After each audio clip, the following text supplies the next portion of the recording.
প্ৰকাশিত বাক্যৰ কথাবোৰ বিশ্বাসযোগ্য বুলি কোনে সাক্ষ্য দিছে?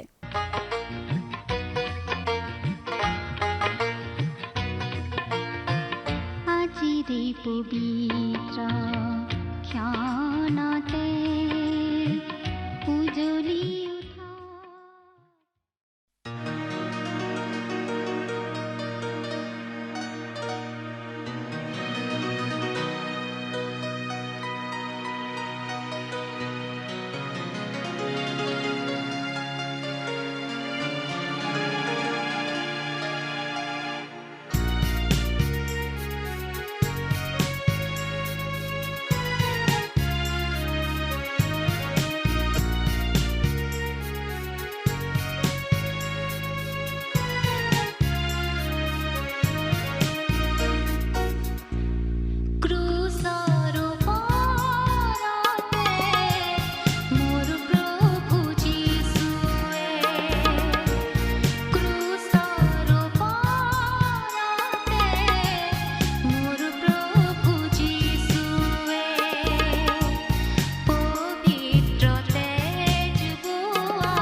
নমস্কাৰ আমাৰ ভক্তিবচন অনুষ্ঠানলৈ আপোনাক স্বাগতম জনাইছো খ্ৰীষ্টীয় বিশ্বাসী লোকসকলৰ বাবে বিশেষভাৱে প্ৰস্তুত কৰা এই ভক্তিবচন অনুষ্ঠানটো হৈছে বাইবেল অধ্যয়নৰ ধাৰাবাহিক অসমীয়া অনুষ্ঠান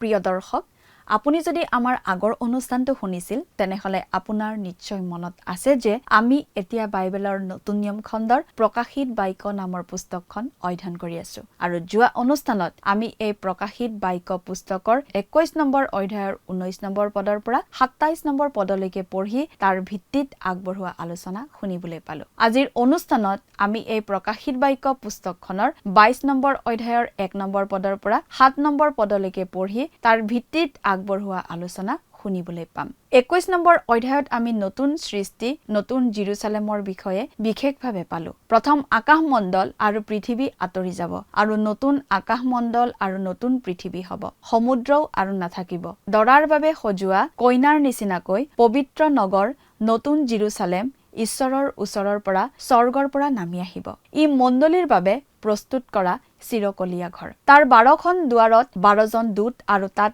ইছৰাইলৰ 12টা ফৈদৰ নাম লিখা থাকিব নগৰখনৰ 12টা ভিত্তিমূলত 12জন পাচনিৰ নাম থাকিব আৰু সেইবোৰ 12টা বেলেগ বেলেগ মূল্যৱান মণিৰে বিভূষিত হ'ব মণিবোৰ হ'ব সূৰ্যকান্ত নীলকান্ত তাম্ৰমণি মৰকত বৈদুৰ্য চাৰ্ডিয়মণি স্বৰ্ণমণি গোমেদক পদ্মৰাগ লুশুনীয়মণি পেৰুছমণি আৰু কটাহেলা তাত পোহৰৰ আন একো উৎসৰ প্ৰয়োজন নহব ঈশ্বৰে তেওঁৰ উপস্থিতিৰ দ্বাৰা এই নতুন সৃষ্টিক প্ৰত্যক্ষভাৱে পোহৰাই তুলিব নতুন সৃষ্টিত পাপ নাথাকিব সেয়েহে ঈশ্বৰ পুনৰ পোহৰৰ উৎস হৈ পৰিব আজি যীশুখ্ৰীষ্ট আত্মিক অৰ্থত পোহৰ হৈ আছে নতুন সৃষ্টিত তেওঁ প্ৰত্যক্ষ শাৰীৰিক পোহৰো লগতে আত্মিক পোহৰো বলিৰ তেজৰো আৰু প্ৰয়োজন নহব কাৰণ মেৰ পোৱালী প্ৰভু যীশু নিজেই তাত উপস্থিত থাকিব 22 নম্বৰ অধ্যায়টো হৈছে প্ৰকাশিত বাক্য পুস্তকৰ শেষ অধ্যায় এই অধ্যায়টোৱে আমাক এই মহান বিস্ময়ৰ এই মহান পুস্তকখনৰ চূড়ান্ত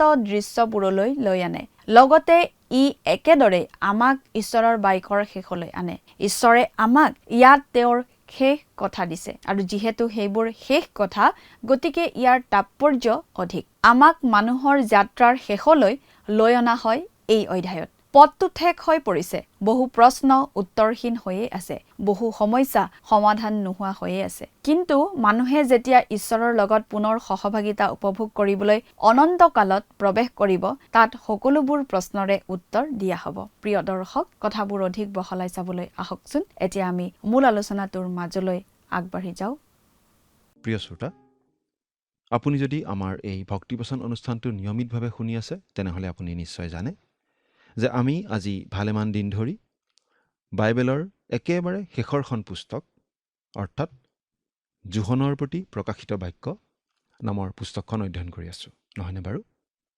আমি যোৱা অনুষ্ঠানত এই প্ৰকাশিত বাক্য পুস্তকৰ 21 নম্বৰ অধ্যায়ৰ অধ্যয়ন শেষ কৰিছিলোঁ গতিকে আজিৰ অনুষ্ঠানত আমি 22 নম্বৰ অধ্যায়ৰ অধ্যয়ন আৰম্ভ কৰিম এই 22 নম্বৰ অধ্যায়টোৰ মূল বিষয় হৈছে জীৱন জল বৈ যোৱা নদী জীৱন বৃক্ষ খ্ৰীষ্টৰ অচিৰেই হ'বলগীয়া পুনৰ আগমনৰ কথা আকৌ দোহৰাৰ কথা আৰু বাইবেলৰ শেষ আহ্বান এই অধ্যায়ত আমি সুন্দৰ চমকপ্ৰদ ছবিৰ এই অমূল্য পুস্তকৰ শেষ দৃশ্য দেখা পাওঁ এই অধ্যায়ে আমাক ঈশ্বৰৰ বাক্যৰ শেষ পৰ্যায়লৈকে লৈ যায় ইয়াত ঈশ্বৰে আমাক তেওঁৰ শেষ বক্তব্য শুনাইছে আৰু যিহেতু এইখিনি শেষ বক্তব্য গতিকে এইখিনি কথাৰ গুৰুত্ব অপৰিসীম মানৱ জাতিৰ যাত্ৰাৰ শেষ বিন্দুত আমাক উপস্থিত কৰোৱা হৈছে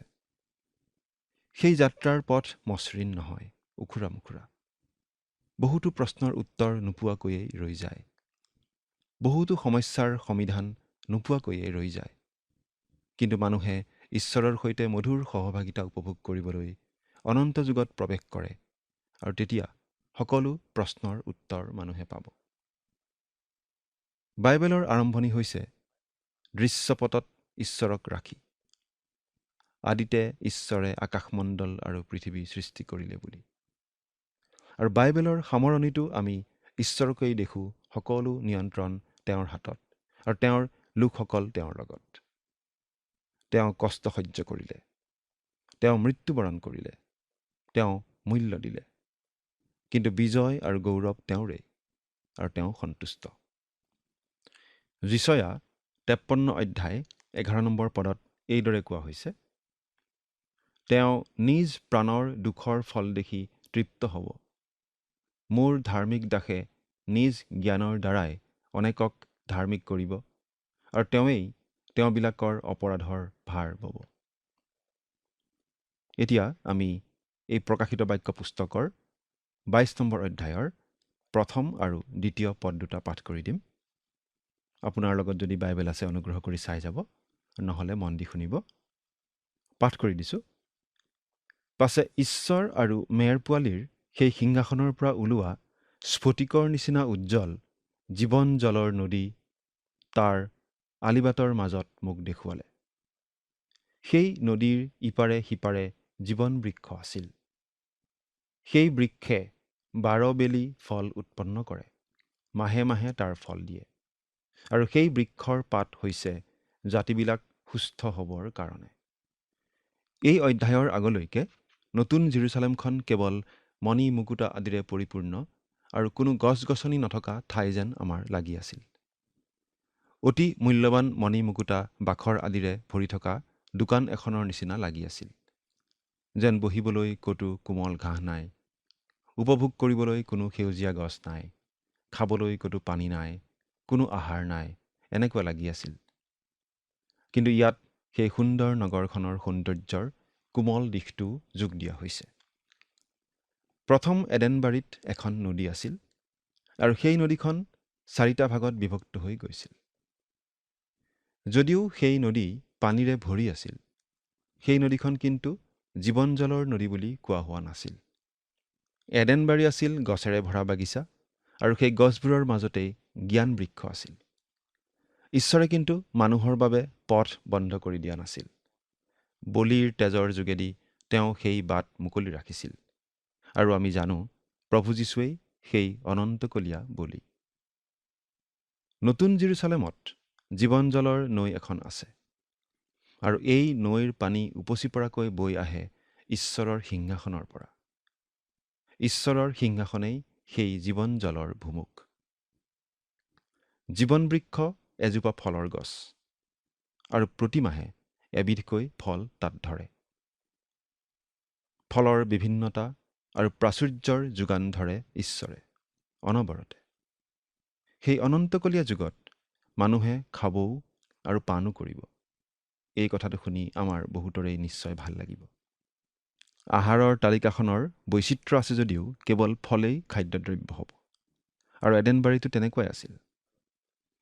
আদি পুস্তক প্ৰথম অধ্যায় 29 আৰু 30 পদত আমি এনেদৰে পঢ়িবলৈ পাওঁ, পাছে ঈশ্বৰে ক'লে, চোৱা, গোটেই পৃথিৱীত থকা গুটি ধৰা সকলো বন আৰু ভিতৰত গুটি থকা সকলো ফলৱান বৃক্ষ মই তোমালোকক দিলোঁ, সেয়ে তোমালোকৰ আহাৰ হ'ব।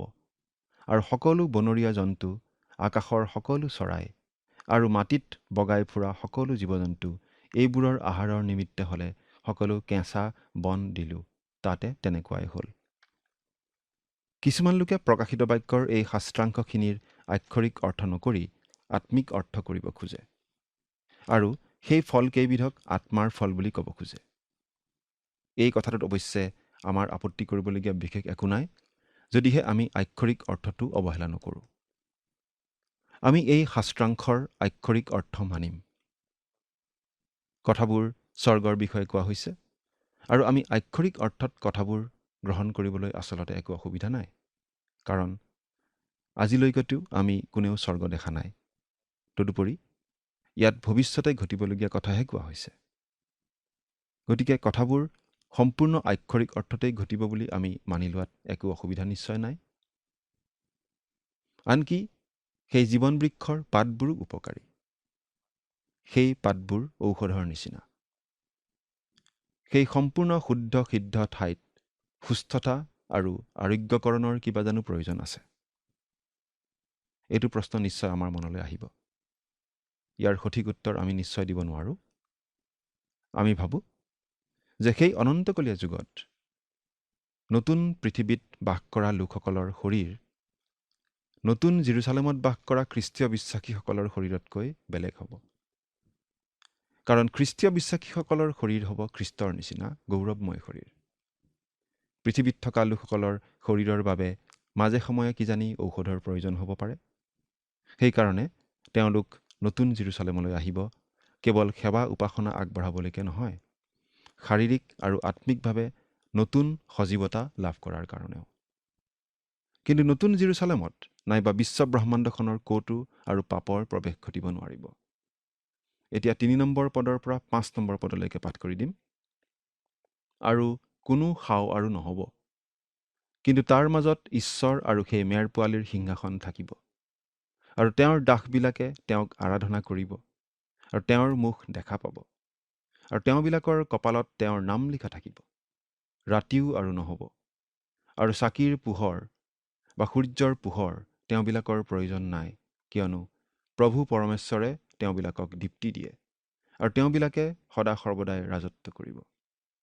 প্ৰথম সৃষ্টি ঘূণীয়া হৈ গৈছিল পাপৰ কাৰণে, আৰু আমি বাস কৰা এই পুৰণি পৃথিৱীখনত সেই পাপৰ অভিশাপৰ চিন সুস্পষ্ট। কিন্তু নতুন সৃষ্টিত কেতিয়াও পাপৰ দাগ নপৰিব। পাপ কেতিয়াও তাত প্ৰৱেশ কৰিব নোৱাৰিব, আনকি পাপৰ সুযোগেই তাত নাথাকিব। এডেনবাৰীত প্ৰথমতেই পাপৰ সুযোগটো আছিল, ভাল বেয়াৰ জ্ঞান দিওঁতা সেই জ্ঞান বৃক্ষৰ ফলৰ যোগেদি। ঈশ্বৰ আৰু মেৰ পোৱালী প্ৰভু যীশুখ্ৰীষ্টৰ উপস্থিতিয়েই পাপক প্ৰতিৰোধ কৰি ৰখাৰ বাবে যথেষ্ট হ'ব। সেই এডেনবাৰীত ঈশ্বৰৰ অনুপস্থিতিতহে আদম আৰু হাৱাক শয়তানে ভুলাবলৈ আহিছিল। ঈশ্বৰৰ সিংহাসন আৰু মেৰ পোৱালী থাকিব নতুন জেৰুজালেমত। এই ঠাই হ'ব পিতৃ ঈশ্বৰ আৰু পুত্ৰ ঈশ্বৰৰ মুখ্য কাৰ্যালয়ৰ নিচিনা। ইয়াত কিন্তু পবিত্ৰ আত্মাৰ কথা উল্লেখ কৰা হোৱা নাই। তেন্তে পবিত্ৰ আত্মা কলৈ যাব? প্ৰথম সৃষ্টিৰ সময়ত পবিত্ৰ আত্মাই পাপৰ দ্বাৰা ঘূণীয়া হোৱা পৃথিৱীক পুনৰ নিৰ্মাণ আৰু পুনৰ গঠন কৰিবলৈ আহিছিল। পৃথিৱী নিৰ্জন আৰু শূন্য আছিল, আৰু আন্ধাৰ অগাধ জলৰ ওপৰত আছিল, আৰু ঈশ্বৰৰ আত্মাই জলসমূহৰ ওপৰত উমাইছিল। আদিপুস্তক ১ম অধ্যায় ২ পদ। আজি পবিত্ৰ আত্মাই পাপী মানৱৰ হৃদয় আৰু জীৱন নতুন কৰি আছে। কিন্তু নতুন সৃষ্টিত পবিত্ৰ আত্মাই এনে কৰাৰ কোনো প্ৰয়োজন নাথাকিব। গতিকে এই ক্ষেত্ৰত পবিত্ৰ আত্মাৰ কথা উল্লেখ কৰা হোৱা নাই, আৰু তেওঁৰ দাসবিলাকে তেওঁক আৰাধনা কৰিব।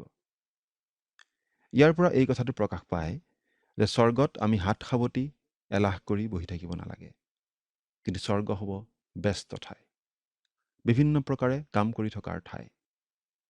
আৰু শৰীৰটোৰ বাবে জিৰণি বা বিশ্ৰামৰ প্ৰয়োজনো নহ'ব, কাৰণ তেতিয়া আমাৰ শৰীৰটো এতিয়াৰ নিচিনা নহয়, সম্পূৰ্ণ নতুন পৰিৱৰ্তিত গৌৰৱময় শৰীৰ হ'ব।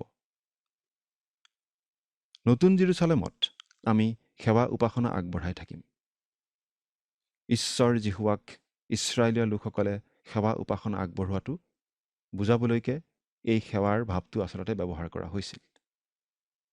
ইব্ৰী পুস্তকত আমি এনেদৰে পঢ়িবলৈ পাওঁ, বাৰু প্ৰথম নিয়মৰ আৰাধনাৰ নানা ধৰ্মবিধি আৰু এটি পুণ্যধাম, অৰ্থাৎ জগত সম্বন্ধীয় পুণ্যধাম আছিল। এইদৰে সেইবোৰ নিৰ্মিত হলত পুৰোহিতসকলে আৰাধনাৰ কাৰ্য সিদ্ধ কৰিবলৈ প্ৰথম কোঠালিত সদায় সোমায়। ইব্ৰী ৯ অধ্যায় ১ নম্বৰ আৰু ৬ নম্বৰ পদ। সেই অনন্তকলীয়া যুগত ঈশ্বৰৰ প্ৰতি আমি এই বিশেষ ধৰণৰ সেৱা, বিশেষ ধৰণৰ পৰিচৰ্যা আগবঢ়াই থাকিম। সেই সেৱানো কেনেকুৱা হ'ব আমি ক'ব নোৱাৰোঁ। হয়তো ঈশ্বৰে আমাক বিশ্বজগতখন চলাই থকাৰ দায়িত্বও দিব পাৰে। তেতিয়া কোনো ৰাতি নাথাকিব, গতিকে অনবৰতেই কাম কৰি থাকিব পৰা যাব, আমনিও নালাগিব আৰু ভাগৰো নালাগিব। তেতিয়াহে আচলতে মানুহৰ লক্ষ্য পূৰণ হ'ব, অন্তৰৰ আচল হাবিয়াস পূৰণ হ'ব। তেওঁৰ দাসবিলাকে তেওঁৰ মুখ দেখা পাব। অৱশেষত মানুহে ঈশ্বৰৰ মুখ চাব পৰা হ'ব। পুৰণি নিয়মৰ দিনত মুচিয়ে আৰু নতুন নিয়মৰ দিনত ফিলিপে এই হাবিয়াস ব্যক্ত কৰিছিল। আৰু জীয়াই থকাৰ বাবে এইটোৱেই চৰম লক্ষ্য। সেইদৰে ঈশ্বৰৰ মুখ চাব পৰা হ'লে অন্তৰত কি যে সন্তুষ্টিৰ ভাৱ আহিব। তেওঁবিলাকৰ কপালত তেওঁৰ নাম লিখা থাকিব। প্ৰতিজন ব্যক্তিৰ কপালত যীশুখ্ৰীষ্টৰ নাম লিখা থাকিব। প্ৰতিজন লোক তেওঁৰ নিচিনা হ'ব। তথাপি প্ৰতিজন ব্যক্তিৰ নিজস্ব ব্যক্তিত্ব, নিজস্ব পৰিচয়ো অটুট থাকিব। এজন বিখ্যাত বাইবেল পণ্ডিতে এনেদৰে কৈছিল, মই অলপ অনুমান কৰি, অলপ ধেমালি কৰিহে যদিও কৈছোঁ, কথাখিনি কিন্তু সঁচাও হ'ব পাৰে। যদি ঈশ্বৰে ইচ্ছা কৰে, মোক স্বৰ্গতো বাইবেল শিকাব দিলে খুব ভাল পাম। মই পাচনি পৌলে শিকোৱা বাইবেল ক্লাছত উপস্থিত থাকিব পালে ভাল পাম। আৰু তাৰ পাছত পৃথিৱীত মই যিবোৰ মণ্ডলীত পালক আছিলোঁ, সেই মণ্ডলীৰ যিসকল লোকে সাপ্তাহিক বাইবেল অধ্যয়নৰ শ্ৰেণীত যোগ দিব পৰা নাছিল, তেওঁলোকক শিকাবলৈ পালে ভাল পাম। মই 1,00,000 বছৰ ধৰি বাইবেল শিকাই থাকিবলৈ পালেও আমনি নাপাম, বৰং সন্তুষ্ট হ'ম, খুব ভাল পাম। এই কথাটো সঁচা হ'বনে নহ'ব মই ক'ব নোৱাৰোঁ, কিন্তু স্বৰ্গত যে মই কিবা নহয় কিবা এটা কাম কৰিবলৈ পাম, সেই কথা হ'লে মই দৃঢ়ভাৱে বিশ্বাস কৰোঁ। প্ৰিয় শ্ৰোতা, আপুনি চিন্তা কৰি চাওকচোন, আপুনি খ্ৰীষ্টীয় বিশ্বাসী হিচাপে যেতিয়া সেই নতুন জেৰুজালেমত থাকিবলৈ পাব, তেতিয়া বাৰু আপুনি কি কাম কৰিবলৈ পালে ভাল পাব? আপুনি বাৰু আজি প্ৰভু যীশুৰ হকে কি কাম কৰি ভাল পায়? সেই নতুন সৃষ্টিত পোহৰৰ ব্যৱস্থানো কেনেকুৱা হ'ব, সেই কথাটো আমাক ইয়াত আকৌ জনাই দিয়া হৈছে। তেতিয়া আৰু সূৰ্যৰ প্ৰয়োজন নহ'ব। সূৰ্যৰ পোহৰ প্ৰতিফলিত কৰি ৰাতি পোহৰ দিবলৈ চন্দ্ৰৰো প্ৰয়োজন নহ'ব, কাৰণ ৰাতিয়েই নহ'ব। কোনো চাকিৰো প্ৰয়োজন নহ'ব। তেতিয়া স্বয়ং ঈশ্বৰেই পোহৰ দিব, কাৰণ তেওঁ পোহৰ। আৰু তেওঁবিলাকে সদা সৰ্বদাই ৰাজত্ব কৰিব। সেই অনন্তকলীয়া যুগত খ্ৰীষ্টৰ কন্যা অৰ্থাৎ খ্ৰীষ্টীয় মণ্ডলীয়ে ৰাজত্ব কৰিব খ্ৰীষ্টৰ সৈতে। কাক কেনেকুৱা দায়িত্ব দিয়ে আমি নিশ্চয় ক'ব নোৱাৰোঁ। একোজন পাচনিক হয়তো একোখন বিশাল বিশ্বব্ৰহ্মাণ্ডৰ শাসনৰ ভাৰ দিব। আমাৰ নিচিনাবোৰক হয়তো সৰু একোটা অঞ্চলত শাসন চলাবলৈ দিব, আমি ক'ব নোৱাৰোঁ। আমাক সেই কথা জনাই দিয়া হোৱা নাই। আমাক কেৱল এই কথা জনাই দিয়া হৈছে যে আমি প্ৰভু যীশুৰ সৈতে সদা সৰ্বদাই ৰাজত্ব কৰিবলৈ পাম। এই কথা জানিলেই আমাৰ মন উগুল থুগুল নালাগেনে বাৰু? এতিয়া 6 নম্বৰ আৰু 7 নম্বৰ এই পদ দুটা পঢ়ি দিছোঁ। পাছে তেওঁ মোক ক'লে, এইবোৰ কথা বিশ্বাসযোগ্য আৰু সত্য। অলপতে যি যি ঘটিব লাগে সেই সকলোকে ভাৱবাদীসকলৰ আত্মাৰ প্ৰভু পৰমেশ্বৰে নিজ দাসবিলাকক দেখুৱাবলৈ নিজ দূতক পঠালে। আৰু চোৱা, মই বেগাই গৈছোঁ। যিজনে এই পুস্তকৰ ভাৱবাণীৰ বাক্যবোৰ পালন কৰে তেওঁ ধন্য। এই প্ৰকাশিত বাক্য পুস্তকখনৰ ওপৰত প্ৰভু যীশুৱে তেওঁৰ মোহৰ মাৰি দিছে, তেওঁৰ চাৰ্টিফিকেট বা প্ৰমাণ পত্ৰ দি দিছে। তেওঁ কৈছে, এইবোৰ কথা বিশ্বাসযোগ্য আৰু সত্য। এই যিবোৰ কথা কোৱা হৈছে সেইবোৰ হাঁহি উৰুৱাই দিবলগীয়া কথা নহয়। এই কথাবোৰৰ বেলেগ অৰ্থ উলিয়াবলৈও কোনেও চেষ্টা কৰা উচিত নহয়। আক্ষৰিক অৰ্থ বাদ দি আত্মিক অৰ্থ উলিয়াব খোজা উচিত নহয়। নাইবা এইবোৰ কিবা প্ৰতীকধৰ্মী কথা বুলিও কোৱা উচিত নহয়। প্ৰভু যীশুখ্ৰীষ্টই বাস্তৱতাৰ কথা কৈছে। এই পুস্তকৰ কথাবোৰ পঢ়োতা, শুনোতা আৰু পালন কৰোতাসকলৰ বাবে বিশেষ আশীৰ্বাদ থকা বুলি পুস্তকখনৰ আৰম্ভণিতে কোৱা হৈছিল। আৰু সেই একেটা কথাকেই ইয়াত আকৌ দোহৰা হৈছে। পুস্তকখনৰ শেষত প্ৰভু যীশুৱে সেই আশীৰ্বাদৰ কথাটো আকৌ কৈছে। মানুহৰ স্বাভাৱিক অনুসন্ধিৎসা দূৰ কৰিবৰ বাবে এই পুস্তকখন লিখা হোৱা নাই। ইয়াৰ কথাবোৰ পালন কৰিবৰ কাৰণেহে পুস্তকখন লিখা হৈছে। প্ৰভু যীশুৱে কৈছে, চোৱা, মই বেগাই গৈ আছোঁ। এই কথাটো 12 নম্বৰ আৰু 20 নম্বৰ পদত আকৌ উল্লেখ কৰা হৈছে। এই কথাটো 3 বাৰ দোহৰা হৈছে, চোৱা, মই বেগাই গৈ আছোঁ। প্ৰভু যীশু আকৌ আহিব। সেই কথা তেওঁ খাটাংকৈ জনাই দিছে। পৃথিৱীত মহাক্লেশ বেছিদিন নচলে, মাত্ৰ 7 বছৰ চলিব। তাৰ পাছতেই প্ৰভু যীশু আহিব আচম্বিতে। এইটো প্ৰভু যীশুৱে কৰা এটা বিশেষ প্ৰতিজ্ঞা। খ্ৰীষ্টীয় বিশ্বাসীসকলৰ মনত বিশেষ উৎসাহ, উদ্দীপনা, অনুপ্ৰেৰণা যোগাবলৈ এই প্ৰতিজ্ঞা প্ৰভু যীশুৱে বাৰে বাৰে কৰিছে। প্ৰিয় শ্ৰোতা, প্ৰভু যীশু আকৌ আহিব। পৃথিৱীত তেওঁৰ ন্যায় শাসন প্ৰতিষ্ঠা কৰিব। অধাৰ্মিকসকলক চিৰদিনলৈ নৰকত পেলাব। আৰু আমি খ্ৰীষ্টীয় বিশ্বাসীসকল অনন্তকাল ধৰি তেওঁৰে সৈতে বাস কৰিবলৈ পাম নতুন জেৰুজালেমত। এই কথা চিন্তা কৰি আপোনাৰ অন্তৰ উঠলি উঠেনে? সেই দিনটো সোনকালে আহক বুলি আপুনি বাৰু মনতে প্ৰাৰ্থনা কৰেনে? চিন্তা কৰি চাওকচোন। ঈশ্বৰে আপোনাক আশীৰ্বাদ কৰক। আমেন।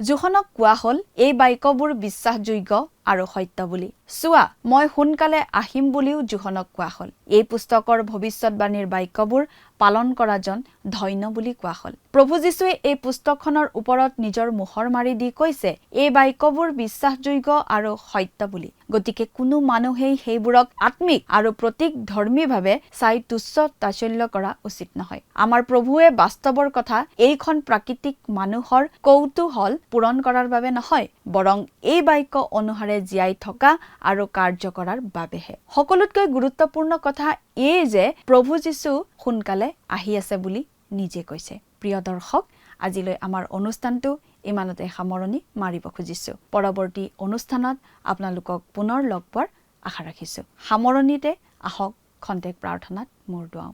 স্বৰ্গত থকা অতি মৰমীয়াল দয়ালু পিতৃ ঈশ্বৰ, ধন্য হওক প্ৰভু তোমাৰ নাম। তোমাৰ আশীৰ্বাদ, তোমাৰ অনুগ্ৰহ প্ৰভু প্ৰত্যেকৰ ওপৰত আছে, হয় পিতৃ, তাক বিশ্বাস কৰোঁ। বিশেষকৈ পিতৃ সময়তে প্ৰাৰ্থনা কৰিছোঁ প্ৰতিজন দৰ্শকসকলৰ বাবে। প্ৰভু, তুমি তেওঁলোকক তোমাৰ আশীৰ্বাদেৰে পৰিপূৰ্ণ কৰিবা। আৰু প্ৰভু, যদি কিবা তেওঁলোকৰ সমস্যা বা প্ৰভু চিন্তা বিষয়বোৰ আছে, সকলো তোমাৰ হাতত ৰাখোঁ। তোমাৰ পবিত্ৰ হাতেৰে সেই সকলোবিলাক প্ৰভু তুমি দূৰ কৰি নিবা। আৰু তেওঁলোকে যাতে তোমাক ধন্যবাদ দি তেওঁলোকৰ জীৱন যাতে প্ৰভু সম্পূৰ্ণৰূপে তোমাক বিশ্বাসেৰে যাতে আগবাঢ়ি প্ৰভু যাবলৈ পাৰিব, তেনে আশীৰ্বাদ দান কৰা। এই সকলো যাচনা মহান ত্ৰাণকৰ্তা প্ৰভু যীশু খ্ৰীষ্টৰ নামত অৰ্পণ কৰিছোঁ। আমেন। প্ৰিয় দৰ্শক, যোৱা অনুষ্ঠানৰ প্ৰশ্নটোৰ শুদ্ধ উত্তৰটো হৈছে এনচাৰ অপশ্যন চি, যীশুখ্ৰীষ্ট। আজিৰ অনুষ্ঠানৰ ওপৰত আধাৰিত প্ৰশ্নটো হৈছে পুৰণি নিয়মত কোনে ঈশ্বৰৰ মুখ চাবলৈ হাবিয়াস কৰিছিল? অপশ্যন এ ফৰন, option B Harun, option C মুচি, অপশ্যন ডি মিৰিয়ম। প্ৰিয় দৰ্শক, আজিৰ প্ৰশ্নৰ সঠিক উত্তৰটো আজি সন্ধিয়া 6 বজাৰ আগেয়ে আপোনাৰ নাম আৰু সম্পূৰ্ণ ঠিকনাৰে সৈতে আমালৈ 7429840242 নম্বৰত SMS নাইবা হোৱাটছআপ যোগে প্ৰেৰণ কৰক।